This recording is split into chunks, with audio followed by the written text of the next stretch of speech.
Democratic Party. We have the power. We can move mountains, but ones that's going to work in the best interest of black people. Hi, everybody. This is Miriam Gibson. We're having our meeting, the United Black Democratic Caucus, and I'm going to turn it over to Shannon Churchwell for the beginning of it, okay? There you go. Don't touch the bottom of that. That's what it is. Okay, sorry everyone who wanted to attend by Zoom. It's just not connecting. It's just not working. So next time, okay? And next time, come in person. Because technology isn't always going to be your friend. We do have some special topics that we want to get into today. We have some special guests here that I definitely want you all to hear from. But just starting things off, the United Black Democratic Caucus, this is what, our fourth year? Yeah. So this is our first meeting going into the fourth year since we were founded. And want to touch base on a few things. We're going to be talking about reparations today. We're going to talk about Black American Sanctuary, Reservation. We're going to talk about how you can get more engaged in your political process, not just on a federal level, but a local level as well. As we can see, it's not always that easy to get things passed on a federal level. You need to make sure that your local officials are seeing eye to eye with the Black community. And that is pretty much what we're going to cover. Also, a lot of you have been asking and wondering what's going on with the George Floyd Justice in Policing Act.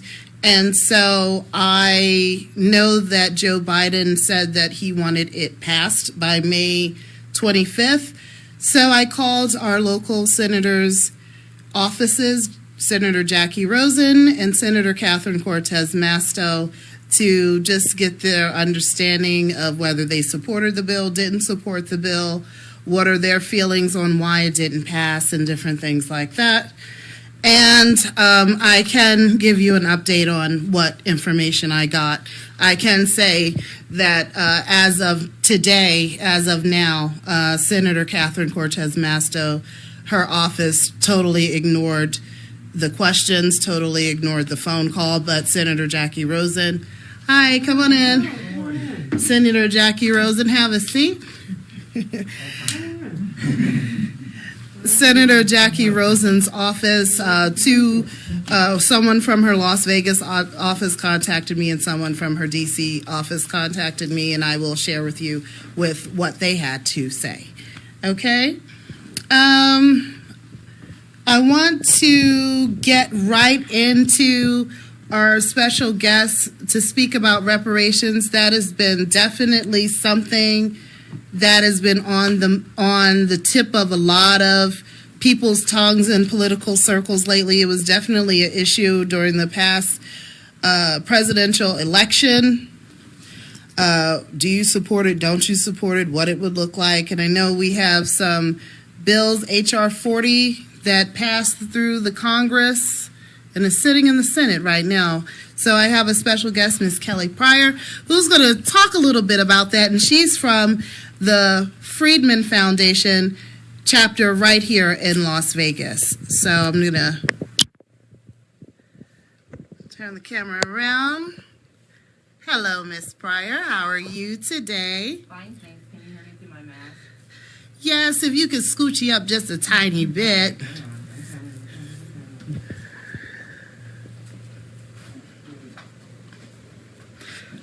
Because a lot of people are interested in this subject. Even people who don't support it is interested in it. They want to know what's it going to look like and different things like that. And so why don't you just introduce yourself and just... Okay. All right. So my name is Kelly Pryor. I am one of the representatives of and also a member of the Nevada Freedmen Association, along with my good buddy and member as well, Socorro Jones, who's here with me as well. So what we are basically about is we believe in fighting for a justice claim, reparations, based on lineage. So it kind of weeds out race. No one can just come in and say, hey, I got dark skin like you, and try to claim the whatever we're supposed to get for our justice claim. So with that being said, where all that comes from, we didn't just sit here and just make it up. We get most of our information and facts and data from Dr. Sandy Darity, who is a leading economist at Duke University. He is a black man. He has been working on this for over 20 years. He has a book called From Here to Equality, which spells out exactly who qualifies for reparations. These are things that Sheila Jackson Lee, as well as the Congressional Black Caucus in Washington, D.C. on the Hill, they are very aware of it. We've also given them a reparations collective of demands for the first 100 days that has been sitting on Biden's desk. We've also been asking for the edits, the proper edits, which we got one of them through when they had the past hearing with Sheila Jackson Lee.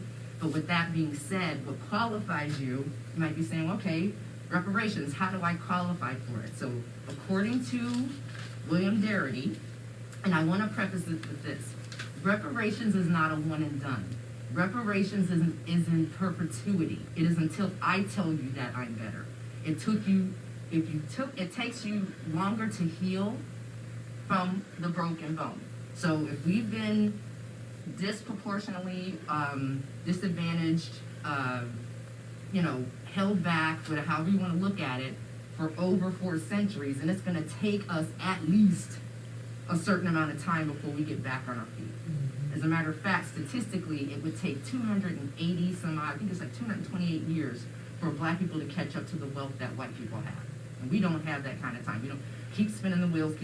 So with that being said, the criteria, it's 2 types of criteria. There's a lineage-based criteria, and there's also a self-identifying criteria.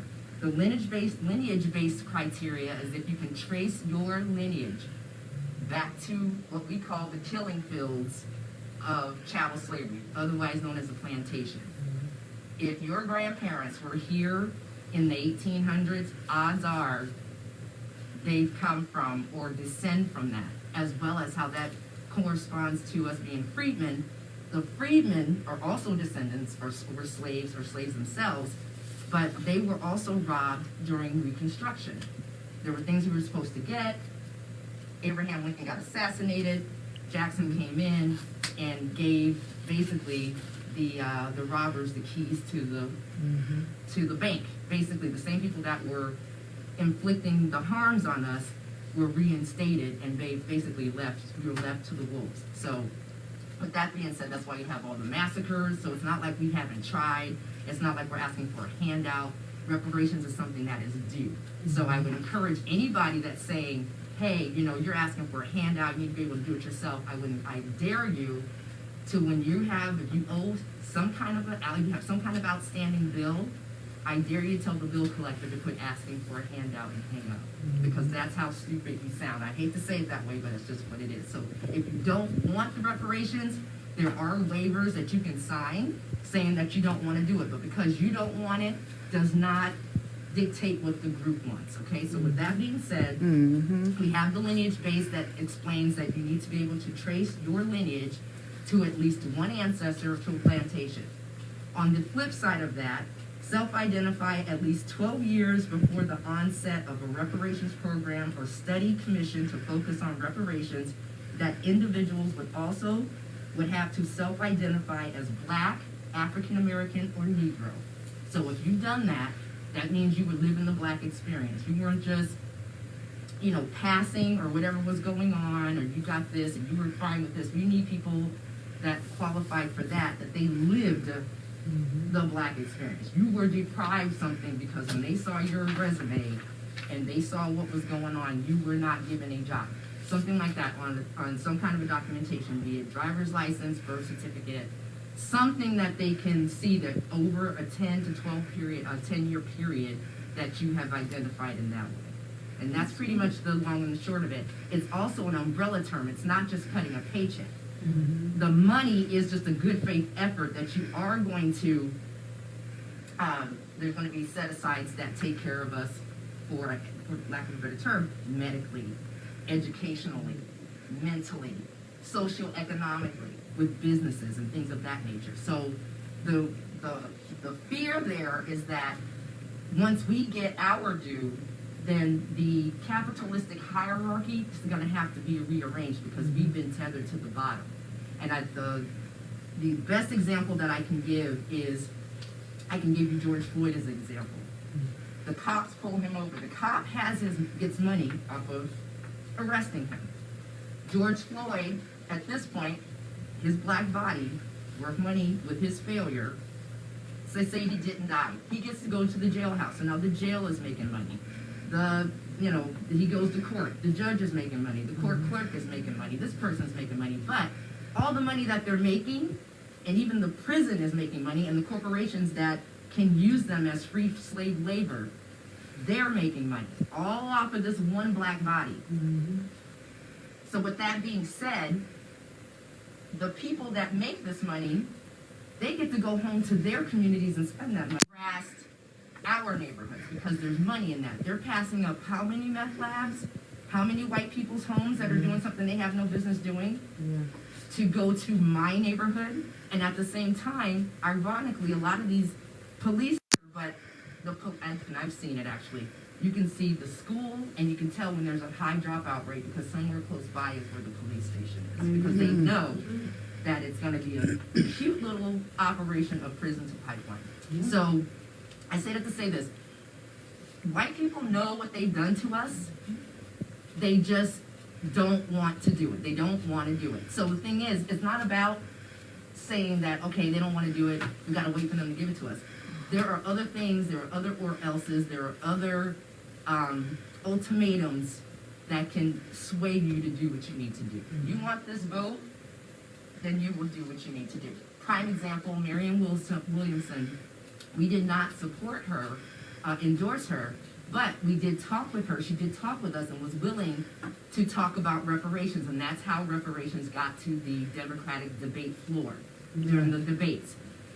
They were not happy with us at all. They were not happy because they did not want to have to talk about that because they feel like that's a third rail. But my thing is, if you're running on blackness, especially you're running on blackness, oh, I'm the first black this, and I'm a that, and I'm a this, and I'm a that, then, and I galvanize everybody to vote, and you know doggone well my votes help push you over into that area, then guess what? You need to do something at this. But now, hopefully we've gotten smarter, and we will start demanding that in the door, because right now, everything's an excuse. Oh, we got to vote like our lives depend on it. Oh, we got to get this person in first. Oh, we got to do that first. Oh, we got to pass this bill first. We got to do this first. Everything comes first before our needs. And the thing is, we need to put our proverbial oxygen mask on before we can start saving everybody else. I'm sick of us being tiebreakers for these elections. Enough's enough. Everything's to our peril already. So we need to start socializing the failure. Period. Exactly. And that's all I can really say. I don't know if anybody has any questions, but that's the most that I can say. If you, that's it. That's all I can really say about that. It's just it's a How do the last presidential election? It was 90%, almost like literally 90% of black voters voted for the current president and vice president. I mean, realistically, they voted up and down ticket Democrat. Other than the election day, how do you think that people should keep the pressure on for the elected officials in regards to reparations? On the local and state, or just the nation, you mean on the federal level, the top? From the local to the federal. Oh, okay. There needs to be political punishments. Even if it's to our peril, and I hate to say that, because people think like, oh, we got to do something, somebody's got to get in there. Here's the problem with that. Yeah, somebody is going to get in there. Somebody's going to do the vote, but... Wait a minute, somebody commented, I can't hear with the mask on. Hang on. You heard me. Probably me. Can you hear it now? Can you hear now? Can you hear me clear? Joseph?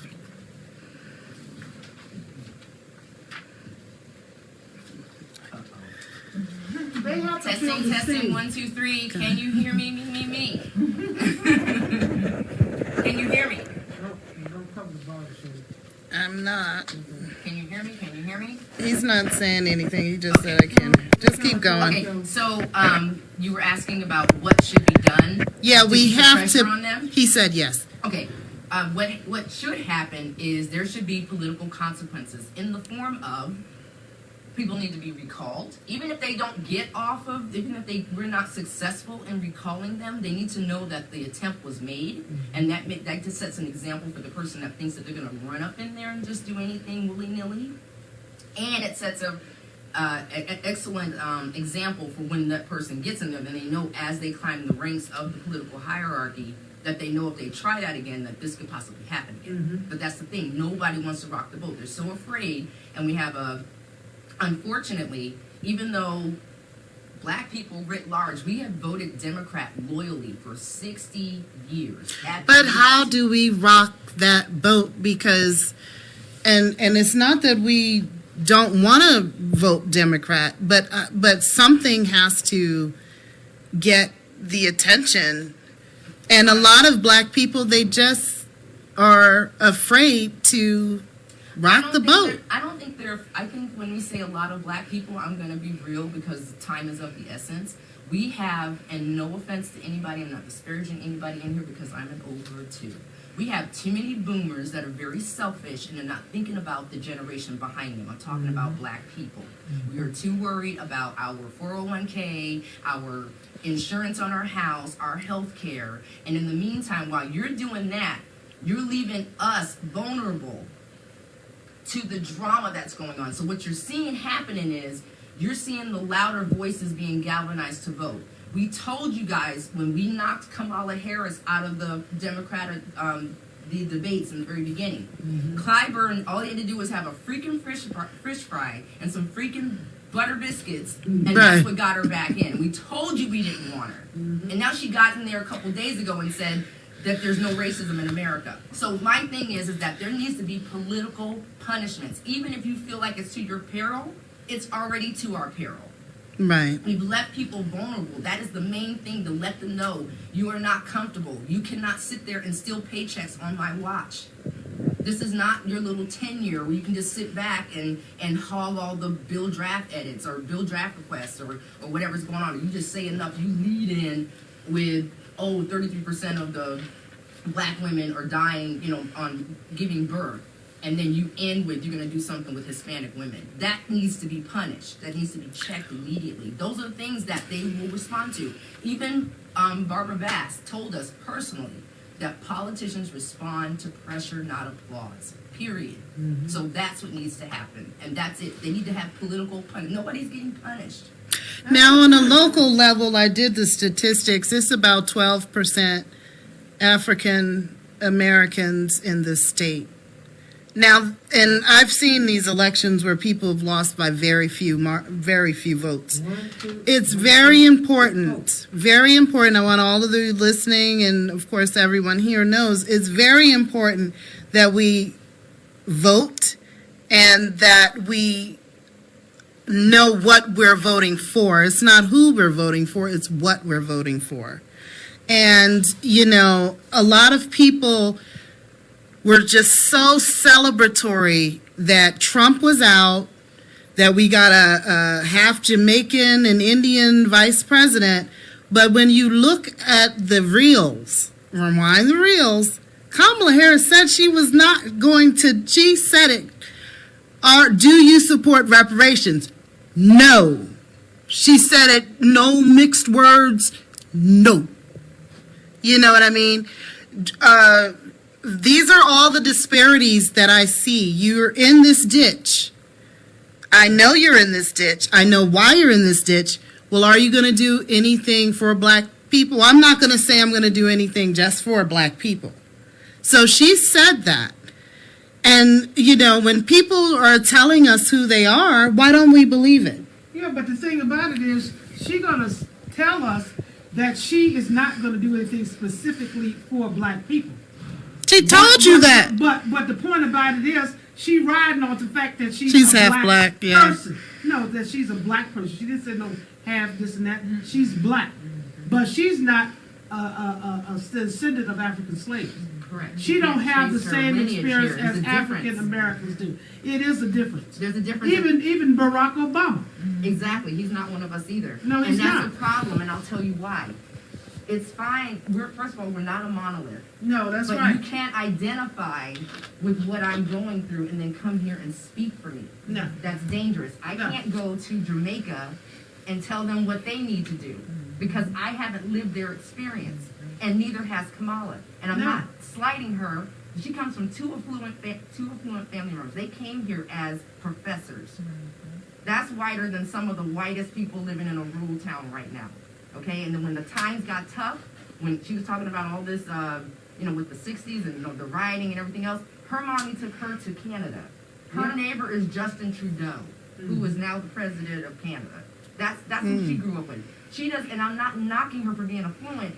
She has no Thank you. She has no connection with robbing, what it means to have to rob Peter to pay Paul, And she doesn't really have that experience, like I was saying earlier to Miriam, with Barack Obama. He doesn't have that experience of coming home with his father, who's black, is coming home complaining about he didn't get a raise because he was black, or he was pulled over by a cop.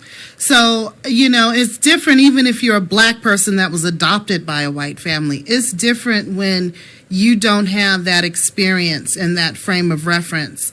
And I think it's about time we start electing more progressive candidates that are people-powered and can actually touch and feel and relate to the people that they're representing, because a lot of these politicians seem so far removed from our experience. I need to add to that. Oh, you want to go for it? I've been talking too much. I'll back up. Go ahead. I wanted to add that a lot of us, as far as being black descendants of American slavery, a lot of us don't understand what we want to go to the representatives with. And so representatives, when you start talking to politicians and you start speaking to people of a certain clout, place, whatever, commissioners, politicians, they speak at a certain, pace. They moving at a certain pace. They're busy. They want to know, what do you want? And we don't know what we want. And so we need to have a plan. Mm-hmm. We need to come with something that is clear and that we all have agreed to and understand what it is we're trying to get. And then we don't settle for less than that. And then you start making movement. Besides that, you're just talking, and then when someone comes in with their dream and you don't know, you're not clear on your dream, you start to fall into their dream. And so we are moving in a really smoky mirror filled, oh, I want this, but I don't really know that I want that. Okay, they're giving us this, so that's something. And then we settle for that, and we don't even know that we've settled for it's the government job all over again. And so it was funny to me always when I look back at the movie I'm Gonna Get You, Sucker, and they're like, he walks in and he's like, Black Power, and we this, and he's like, they all left, and he's like, where'd they go? And he's like, they got government jobs. Like the government does that, but that shows up in a lot of ways, and we aren't seeing that. So when you get a job that pays enough of your bills and you start feeling comfortable, you settle, and then you forget about the person that still has needs, and that, because you all right. That's the government job in a different wrapping. The whole, when they put up a bill, like she said, and she's like, oh, well, it made it to the Congress floor. Well, we getting somewhere, and then the momentum stops. That's just the government job. They just distracting you, making you think that something is being done so that you stop. It's like a baby being hungry and they just pop a pacifier in your mouth, really. Were you wanting to say something? Anthony Jenkins, scribe scholar, son of Harlem.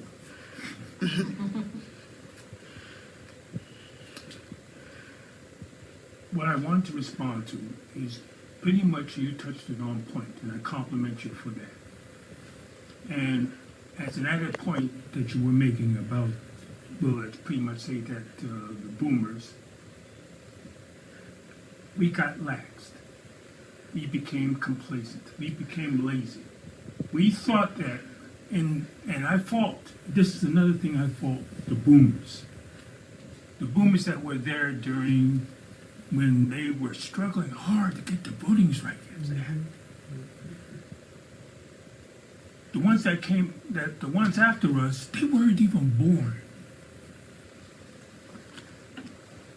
And what happened since then to this point?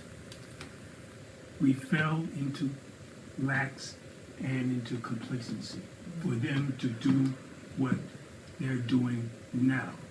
They made the rules, they changing them. Instead of us, and this has been a serious criticism that I have been making for years,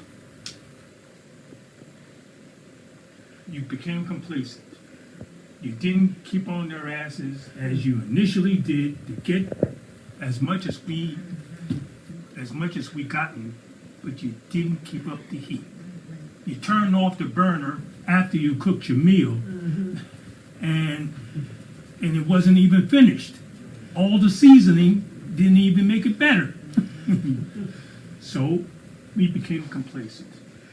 Whereas the boomers, those of us who are boomers, are as much at fault for this oppressive attempt to change the voting rules more so than the ones that are doing it, because we should have known better.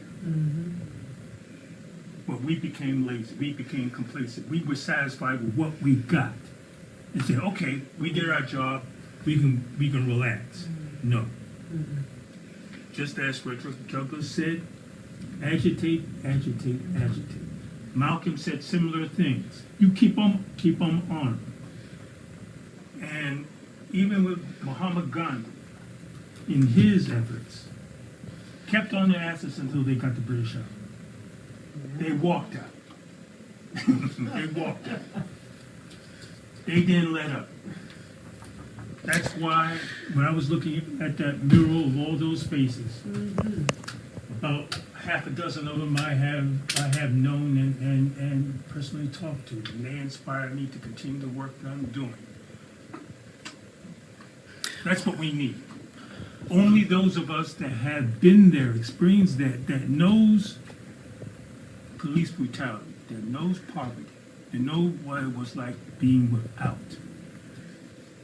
are the best voices to be able to galvanize and work on workable solutions, not to those that had no idea, no experience,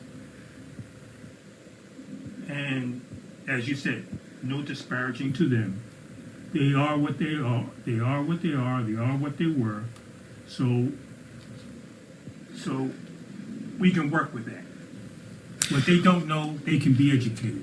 And for those that cannot be educated, we'll just rely on our own that has that experience to rectify the problem. That's why if you're going to make reparations a vital issue, come up with an airtight plan that they could offer little dispute or disagreement. It's already happening. Yeah. It's already happening. Right. So it's not just here, it's already happening. Yes. With HR Yes. 40. Yes. With Yes. Sheila Jackson Lee. But the thing is, the issue with that is that Sheila Jackson Lee is not what they would call a foundational Black American. She's Jamaican. Yes. So we're thinking she doesn't even need to be over the bill because she doesn't have our best No. interest at heart. And she's trying to make, add in groups like NARC and COBRA, which are Caribbean groups. And she's trying to make the United States responsible for paying reparations to the diaspora, which is impossible. And that's why we're like, dude, just get it out of her hands. So quiet as is kept, there are other things that are coming down the pike. Also, with that being said, there is a group. There's several groups. I'll read them for you in case you guys are wondering what's going on. It's not just me and Socorro sitting here as representatives of the Nevada Freedmen Association. You've got ADOS in American Descendants of Slavery in Chicago. You've got the Black Pack in North Carolina. You have the Reparations Collective. You have the Reparationist Perspective. You have Concerned Black American Citizens. All these people are across the nation.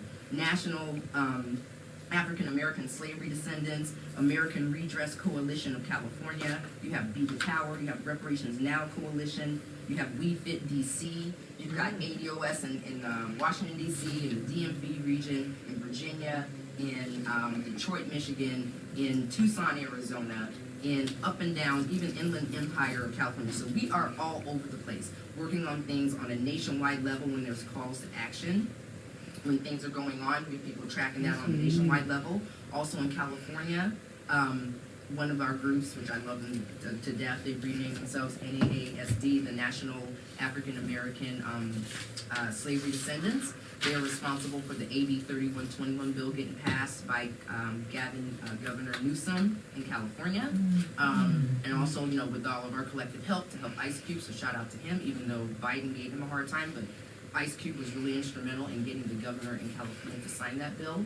We have a copy of that bill here, and we have been actively working on it so we can tailor it to the state of Nevada. And what are the bullet points in that bill? Because a lot of times when people think of reparations, they're thinking of a check, Okay.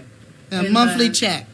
And the HR, for the HR 40, it is a check to begin with. It's a good faith effort of a check being cut to begin with. But in addition to that, it addresses medical, it addresses education, it addresses socioeconomic for land, for buildings, for businesses, being reimbursed for banks, from banks, different things of that nature. It goes all the way back. It goes to on the federal level because the government played a big part in putting things on the books as laws that kept us from being able to do what we needed to do. For instance, redlining. Just something that simple. Exactly. So things of that nature are being addressed because the federal government put these laws on the books that directly affected us, disproportionately affected us. So those are the kind of things that are on HR 40. The edits that we wanted were basically to make the commission have a time frame on when they had to come up with what the numbers were going to be. So, because before that, it was just an open-ended thing that they were going to get paid. I'm being facetious. They were going to pay like maybe, you know, $100,000 a year, but it was like in perpetuity. So they could sit there for 10 years and keep collecting all this money, talking about we're studying it. And often, truth be told, they really don't need to study it. They need to cut the freaking check. Exactly. Because, and so we're jumping through these hoops. We're playing these games with you. But you didn't need to study during the pandemic. You didn't need to study how it affected people, that there was no jobs because of a disease or virus going around. You didn't need to study with 3 or 4 black people that attacked some Asian people, even though the U.S. bombed Hiroshima. But you're worried about 3 or 4 people that, unfortunately, and I'm sorry that they did that, but you're making our entire race responsible for a few fringe people, for a few bad actors. But when it's a different one, after Trump and his right wing were anti. When they do it, it's an indictment on our entire race, and I'm tired of it. So we're trying to play the game. We're hitting them at all cylinders. And with all due respect, we've been the most studied people in this country. They know. We're permanently under a microscope. The issue is that there is a capitalistic hierarchy of which we are tethered to the bottom. Everybody makes money off of our backs, period. I don't care who you are, what country you come from. And that's the issue now. Everybody was so afraid when you got to get Trump out. See, when Trump was there, we wanted to deal with just white supremacy. Now Biden is in there, and we've been telling you guys, not just me personally, nationwide yelling, scream, bullhorn, clank, clank, clank, anybody that will listen.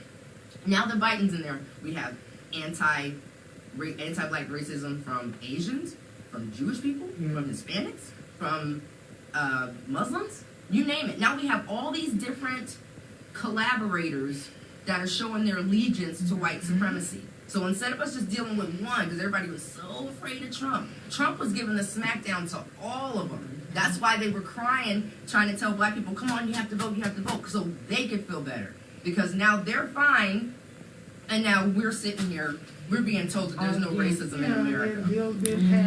That's absolutely ridiculous. The fact that there's redlining and all of that, I mean, the fact we can see the systemic racism in everything from healthcare to schools to the justice system. So why people could possibly think it's not a racist country is ridiculous when the people in power won't correct these disparities. It's by design, and we do need to keep that reparations conversation. One thing I wanted to say to you, Mr. Anthony, when you look at the people who are marching and protesting today, do you think that in a way the young people are just mimicking the movements of the 50s and 60s? Because the people in the 50s and 60s, they were able to actually get some things done. Maybe the 60s and the 70s. Well, 67, yeah. They were able to actually get things done. To answer your question, yes.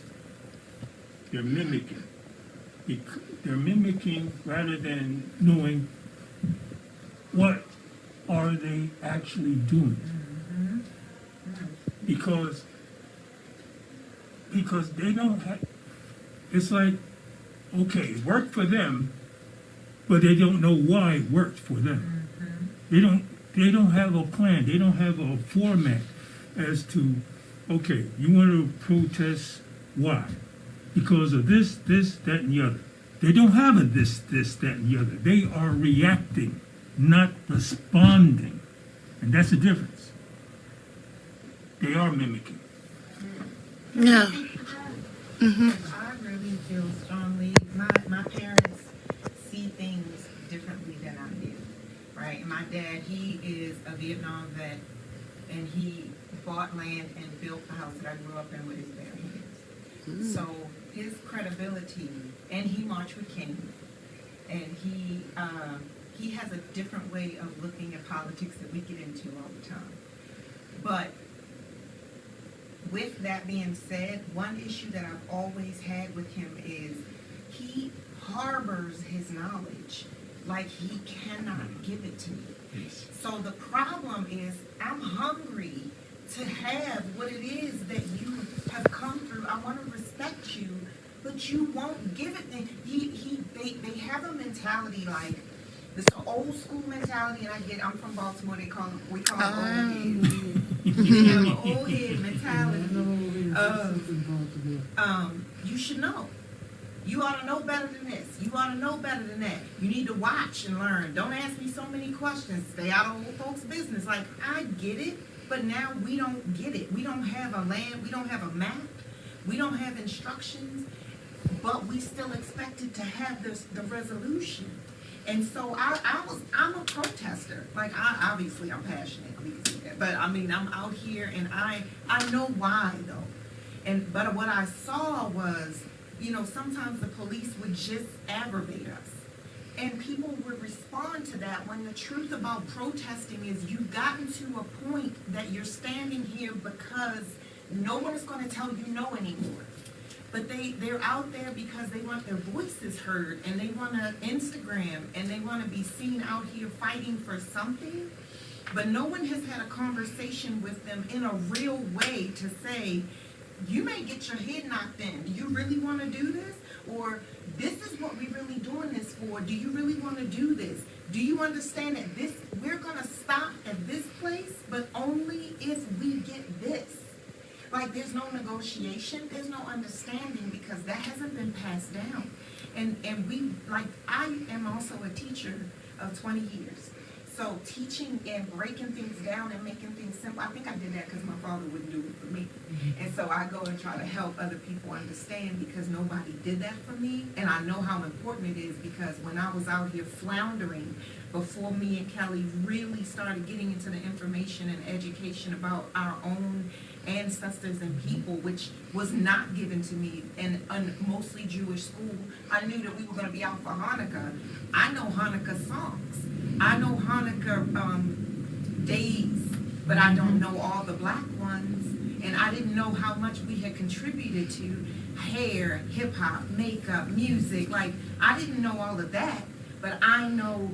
So we are the most studied, but we don't study and teach one another. And that's the problem. And I really, that's just my heartfelt, I love elders, I love my elders and I respect them. But they left us out here, and I'm real upset about that. And now they're not passing down anything because they don't understand that it wasn't just about buying the house. You don't get mad at your kids for not splitting it up right at the funeral. I know they're going to mess up the money, so I'm not leaving them nothing. It's too much of that. It's too much of a lack of what's going to happen in the generations behind you. It's just not enough concern. I'd like to respond to, I'd like to revise what my previous statement. In my household, my father introduced the autobiography of Malcolm X before it became required reading in school, when I was in school. He brought his vinyl recordings of his speeches, Message to the Grassroots, and The Ballad and the Bullet.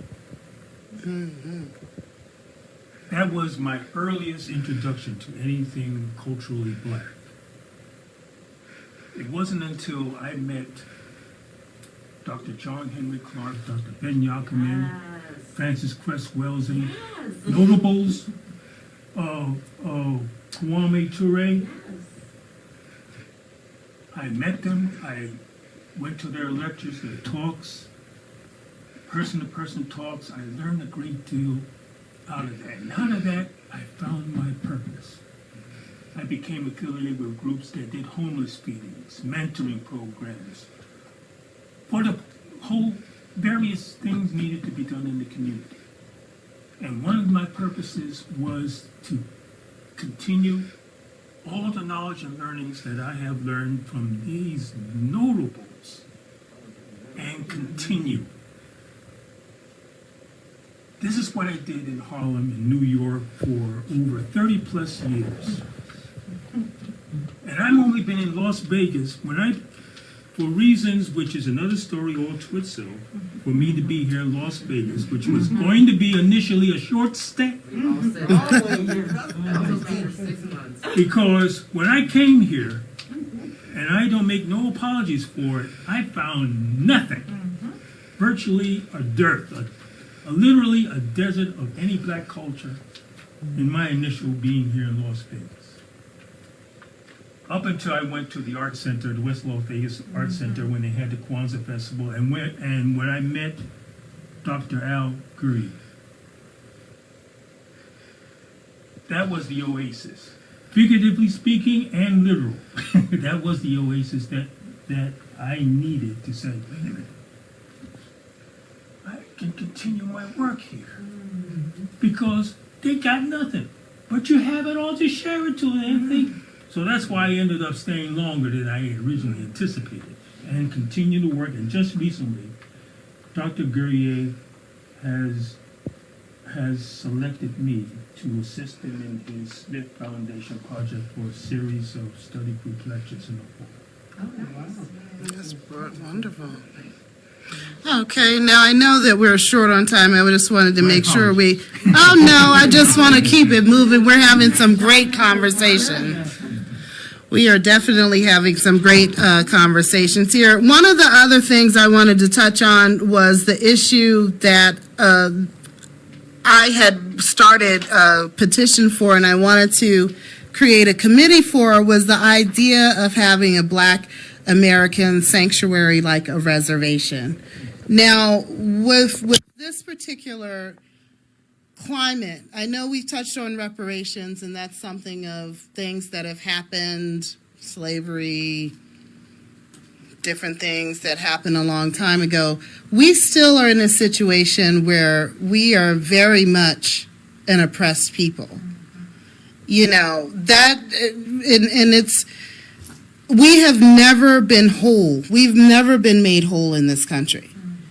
So when you strip a person of absolutely all of their humanity, and then you just spoon feed their rights back, like we just got our voting rights 60 years ago. What was it, 60 years ago? Yeah, about 60 years ago. They've been trying to take it away since then. So we're still fighting against these things. The FBI released a redacted report that white supremacists have infiltrated every level of law enforcement from the police to the military. Yeah, it's 2006. And so we keep wondering why some things aren't changing, and that's because if we're truly not if majority of the citizens are not racist, which I believe majority of America, let's say majority of Americans aren't racist. Let's say majority of the politicians, maybe be it selfish, but maybe they're not racist. Then we shouldn't keep still dealing with these systemic issues. You would think that if there's a fire in the corner and everybody in here except for one has a fire extinguisher, it should be easy to put the fire out. But we as black people keep finding it difficult to put that fire out, even though this is not supposed to be a racist country. And it's gotten to the point, I remember when John Lewis was alive, I had asked him, what is it going to take? Should we be reaching out to other nations? Should we be reaching out to the United Nations? He said, no, we're going to be able to deal with this stuff on our own. Well, I think that at this point, after one too many I can't breathes, because we had an I can't breathe here in Las Vegas, after one too many of that, where is our sanctuary? Where is our refuge? The white racists would love nothing more than to run us out of this country or to see us in jail or to see us dead. That's what they want. And so what do you all think of the idea of us having a sort of, not for all black people. I would never ask for all black people to be rounded up and put in a reservation because that would be ridiculous. But for those who are just totally traumatized by living in a racist culture, you see our southern border flooded with immigrants fleeing violence from their country, fleeing oppression from their country, fleeing the same thing that we're experiencing right here in this country. Right, and we don't flee. We stay here and fight. And we don't flee, we stay here and We got too much at stake to go anywhere. we have too much at stake. We're not going nowhere. But what do you think about a black sanctuary reservation? And I know some people say, well, some of those Native American reservations are horrible. Some of them are doing very well. In fact, isn't an Indian tribe buying the palms for $650 million? Yeah. That is not a standard to reject the idea, though, because they don't look, because they don't. No, that should not be a reason to dismiss the idea, unless you wish nobody to explore that possibility. I'm for it. Well, the United Nations has declared that we level up to refugee status based upon how we're being treated here in the United States. And Malcolm also wanted to propose that very notion at the United Nations at the time prior to his assassination, to make this into an issue that we are basically an endangered nation in a nation. Yeah. Mm-hmm. That's pretty much what it comes down to. I think that we as black people are getting to this era in this country where we're picking up where Martin Luther King, when he said, next time I come to Washington, I'm coming to get my check. You know, and like you're saying, Malcolm X was ready to reach out to the United Nations. That's where I'm at. We need to be liberated. You know, so many of us are losing our lives. So many of us are spending our lives in oppression. The young lady who videotaped George Floyd, she had to get psychological counseling just for what she saw. And there are so many pockets of pure poverty and just racism in this country that, you know, it's just, we have to have some kind of place of refuge. And I propose instead of, and there are black people saying, I'm out, I'm going to Ghana or whatever, and that's great. But I think that we should stay in the fight here, and we should have some sort of independent sovereign sanctuary. I know that it's going to be not easy to do that, but Native Americans, for their own reasons, are doing that.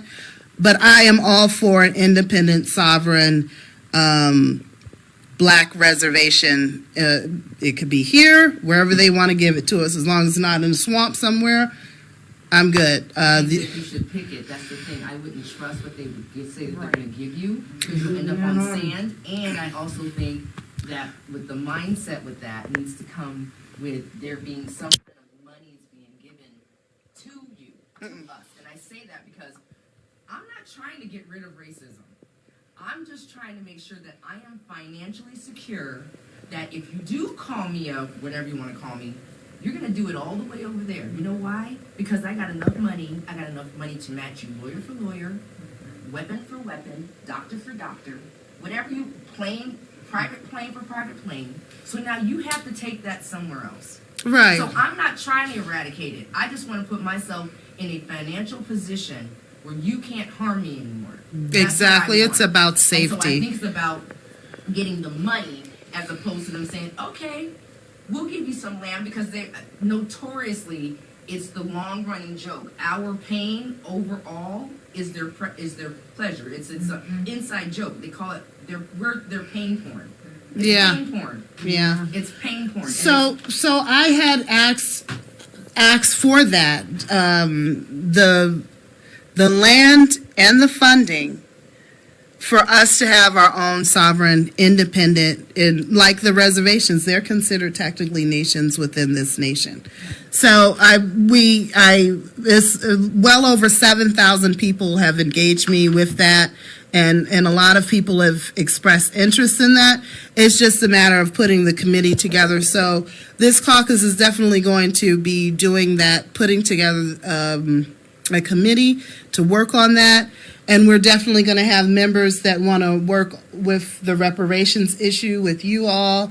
Definitely to reach out to you, let us know what you need. If you're phone banking, if you're staging a sit-in, whatever, we have to start putting some energy, some real energy behind these movements in order to get things done. Keep in contact with the different organizations for different calls to action. Yeah. Several calls We're to ready to action. get going. Several calls to action all the time. So it's not about you having to join the group. If you want to join the group, that's fine, but we could use your time, especially even now what's going on with the historic West Side, with them, selling everything from underneath the people there. Even That's the a one done going to deal, Sheila really. Lawson, Yeah. She just needs people to yield them her minutes when she goes down to the city council. So we've been, galvanizing people, put them together so that we can just go down there and say, I yield my minutes. So she would have enough time to talk without getting cut off or them snatching something off the agenda before she gets up there.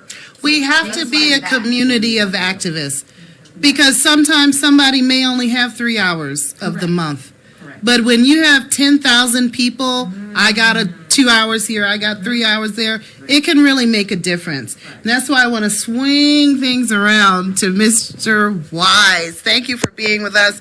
I want to know. Over here so I can. Yeah, I want to know more about how we can get engaged with the Democratic Party itself and with the elected officials who take their cues from the Democratic Party. And I want to congratulate you on becoming the chair and all of the work that you have done. Thank you, Shannon. Thank you very much. Let me first say it is an honor to be here. Thank you very much for inviting me. One of my mentors said to me several years ago that the Democratic Party is there for the taking. And we are very fortunate in that we are one of the easiest states to get for those that want to be involved in the Democratic Party to get involved.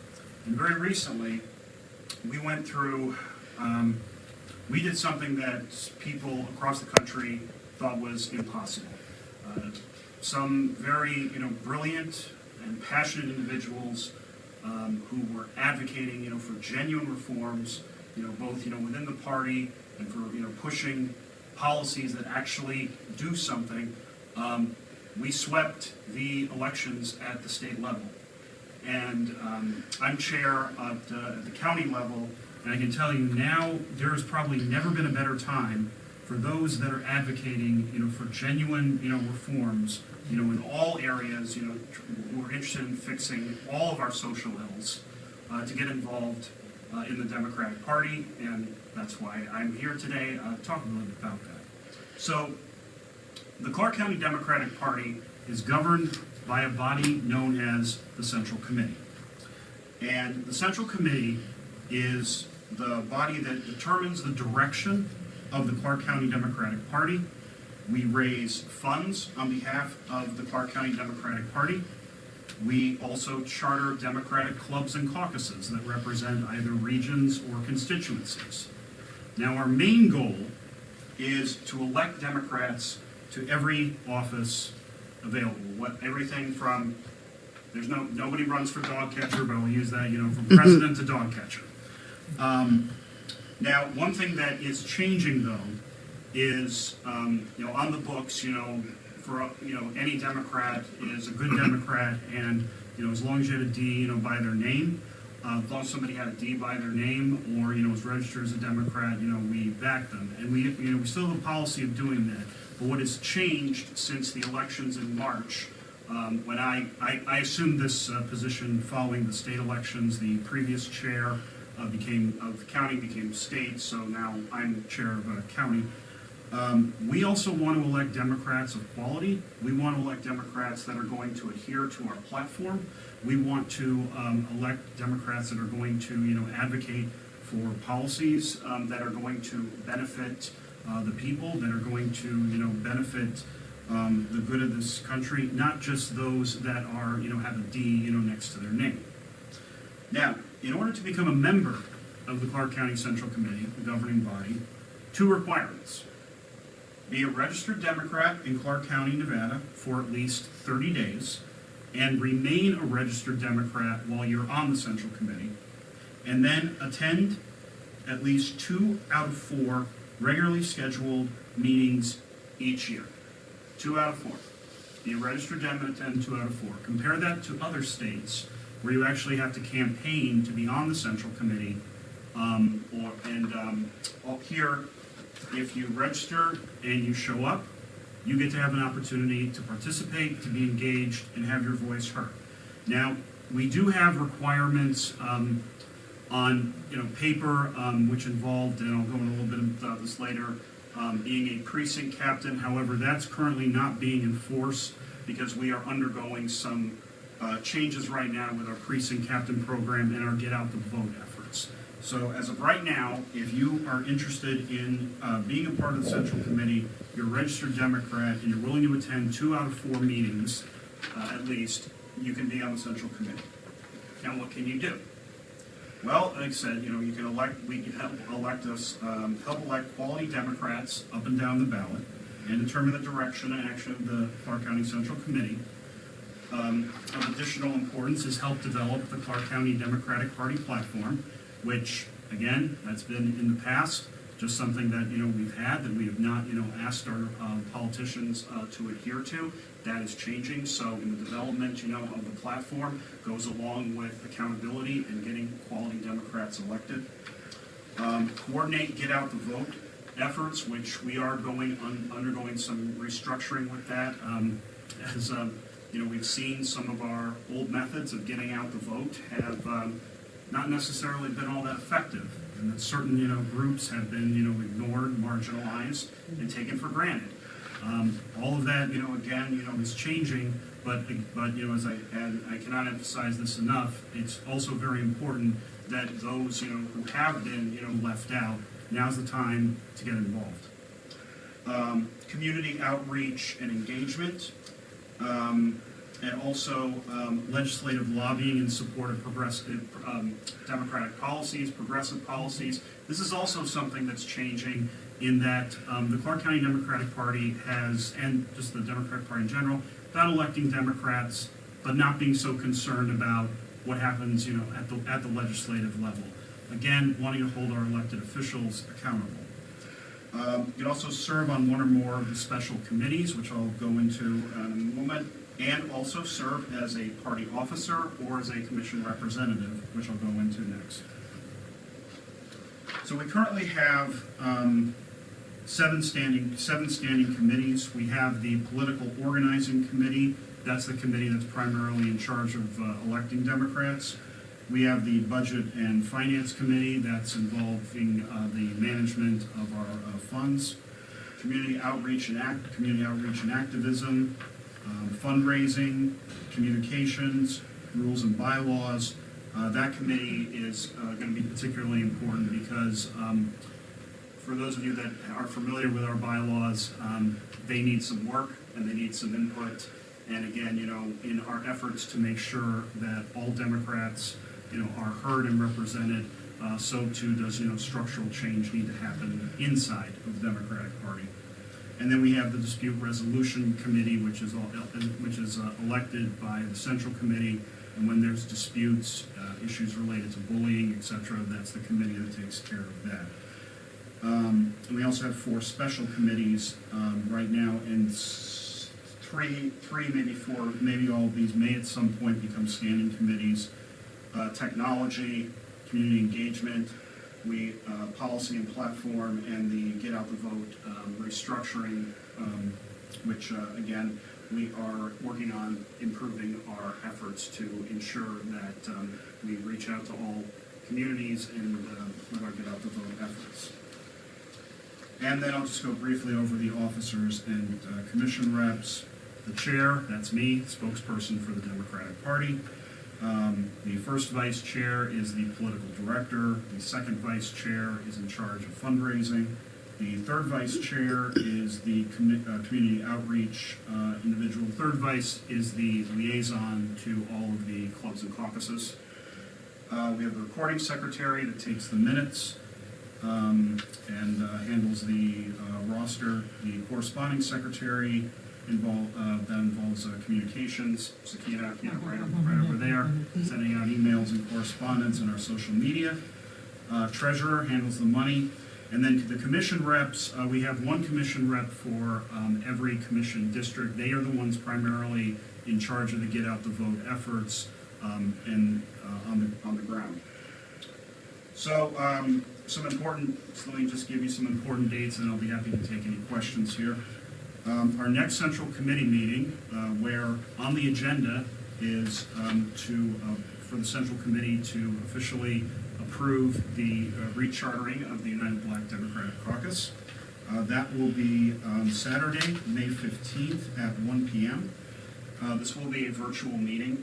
The deadline to register for the meeting is this Friday, and this is for those that are already on the central committee. And you can register at clarkdems.com, CLARKDEMS.com. And if you just go to the top of the page, you'll see the registration link. Now, if you'd like to join the Central Committee, the deadline to do that, to participate in our elections, is midnight on May 15th, the same day as the Central Committee meeting. And you can also register there at clarkdems.com. You just scroll to the bottom of the page. Our website's under construction, so it's pretty easy to navigate. Register at the top or join at the bottom.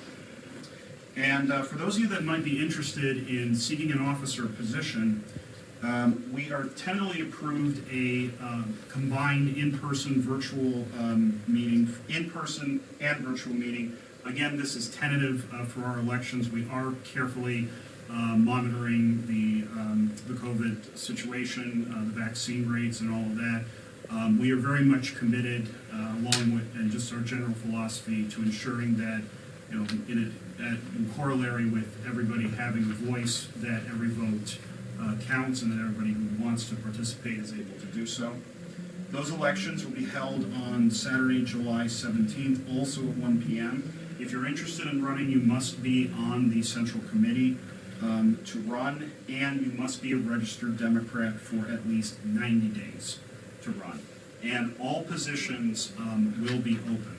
So I can't emphasize enough, one thing that I'm very proud, of this state and, this county is compared to other parties, compared to other Democratic parties across the country, we do make it easy to join.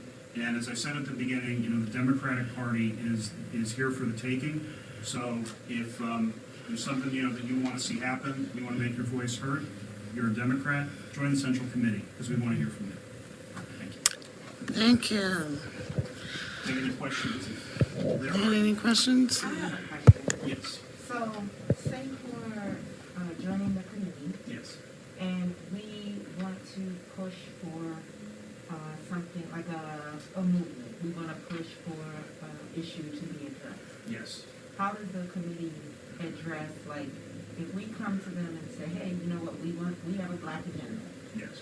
and how are you going to move this forward with us? Who can you help us to talk to move this forward? That is exactly what the newly created Policy and Platform Committee is all about. And right now, they're actually doing a series on mining. So if this is that's something you would be interested in, that would be the committee that you would want to be on. And with that committee is basically designed to promote policies. That would also include, starting movements and also rallying. We have an email list, for example. So when there's like a topic, of interest or policy of interest, we can, use our communications team and our communications infrastructure rather to get the word out. And also you can get volunteers, potentially from our current Central Committee membership. And then ideally, you can bring people on into the Democratic Party as well. So the Policy and Platform Committee, which is again recently created, that would be the one that you definitely want to be part of. Now, once things are folded into that platform, if we have a candidate, let's say we get reparations, for example, folded into the platform. If we have elected officials that are Democrat that's not going along with that platform, is there something punitive that, like withdrawing of campaign funds from their next campaign, or how can we deal with that? So at this point, there is not, and that is going to be up to the next administration, which will take office in July, to make a determination in terms of what consequences, if any, would be inflicted. However, what I will say is there's been a long-standing tradition, and currently, right now, it is on the books that clubs and caucuses cannot endorse candidates in primaries. Most of those that I believe are involved in the Central Committee now, and a lot of the new people that have come involved in the Democratic Party have said, no, that is not right. In other states, the clubs and caucuses are very powerful. In some cases, even more powerful, than the party. And what the slate that was elected at the state level, myself and several people that are on the board and involved now, we want to empower the clubs and caucuses, and that involves if there's two Democrats running, and one of them is not adhering to the platform, not adhering to the values that your club and caucus adheres to, we want to give you that ability to back the other one, because we very much believe, at least those that came in now that are advocating for genuine reforms, we believe that being a Democrat needs to mean something, needs to be more than just having a D